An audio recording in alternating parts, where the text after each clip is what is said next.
रांची में जेएमएम की press conference हुई है। सुप्रियो भट्टाचार्य ने बीजेपी पर हमला बोला है। केंद्रीय एजेंसियों का बीजेपी ने इस्तेमाल किया है, जेएमएम का ये कहना है। 2024 में जनादेश के लिए जाना है, सुप्रियो भट्टाचार्य जी का ये कहना है। और आपको बताएं कि रांची के जेएमएम कार्यालय में पार्टी महासचिव सुप्रियो भट्टाचार्य ने प्रेस कॉन्फ्रेंस की है। इस दौरान उन्होंने बीजेपी पर जमकर हमला बोला है। उन्होंने कहा है कि 2023 का करीब आधा साल बीत चुका है और एक साल के बाद 2024 में जनादेश प्राप्त करने के लिए जाना है। इस बीच बीजेपी ने बहुत दिनों तक केंद्रीय एजेंसियों से जांच कराई है, लेकिन कोई फायदा नहीं मिला है और अब सुनने में आया है कि 11 अप्रैल को जमावड़ा भी होने वाला है। रांची में जेएमएम ने प्रेस कॉन्फ्रेंस की है। आखिर इतना पैसा आता कहां से है भारतीय जनता पार्टी के पास कि वातानुकूलित ट्रेन बुक हो जाता है? मैं तो पूछना चाहता हूं डीआरएम को, आसानसोल डीआरएम को, आप बताइए, आपके बगल के आगरा मंडल में पिछले 3 दिन से ट्रेनें बंद हैं और आप एक स्पेशल ट्रेन चलवा रहे हैं। ज्यादा जानकारी देने के लिए हमारे सहयोगी कुमार चंदन जुड़ गए हैं। चंदन, रांची में प्रदेश बीजेपी की अहम मीटिंग हुई है और इस मीटिंग में 11 तारीख को होने वाले आंदोलन को लेकर रणनीति बनाई गई है। क्या कुछ रणनीति रही है, बताएं।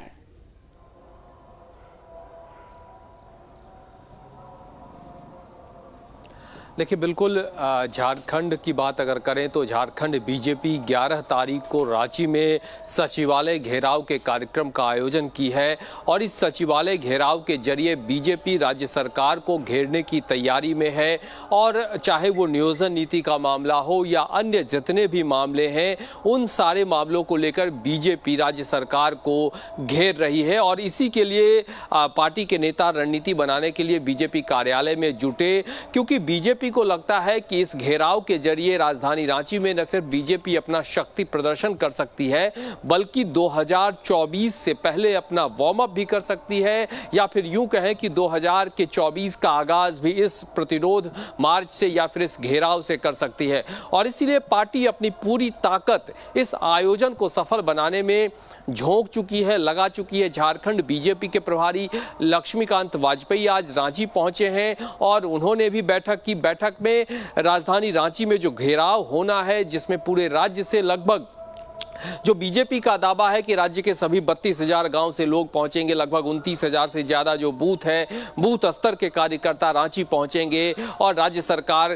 के खिलाफ जो सचिवालय घेराव का कार्यक्रम है, उस घेराव को सफल बनाने में जुटेंगे। तो ये बीजेपी का दावा है और इसी के अनुरूप आज एक बार फिर बीजेपी कार्यालय में पार्टी के नेता इकट्ठा हुए और घेराव को लेकर पूरी तरह से रणनीति बनी। वहीं चंदन, सुप्रियो भट्टाचार्य ने प्रेस कॉन्फ्रेंस की है और बीजेपी पर जमकर हमला बोला है, साथ ही केंद्रीय एजेंसियों का दुरुपयोग करने का भी आरोप लगाया है।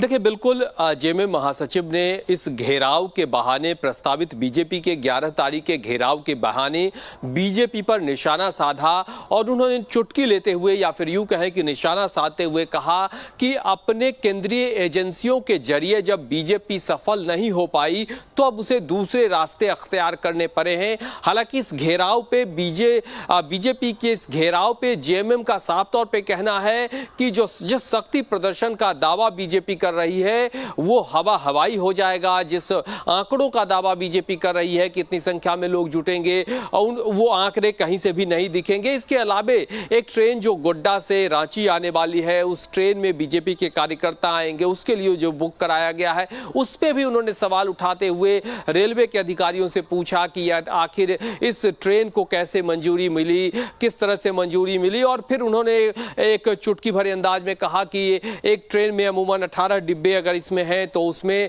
लगभग 2060 से ज्यादा लोग नहीं आ पाएंगे। तो कहीं ना कहीं वार पलटवार, आरोप प्रत्यारोप की रणनीति है। बीजेपी अगर सरकार को घेरने की तैयारी में जुटी हुई है तो उसी के अनुरूप सत्ताधारी दल की बात अगर कर ले, जेएमएम ने प्रेस कॉन्फ्रेंस के जरिए बीजेपी पर निशाना साधा। बिल्कुल चंदन, ये आरोप प्रत्यारोप का दौर तो चलता ही रहेगा। फिलहाल चंदन, बहुत शुक्रिया आपका तमाम जानकारी देने के लिए।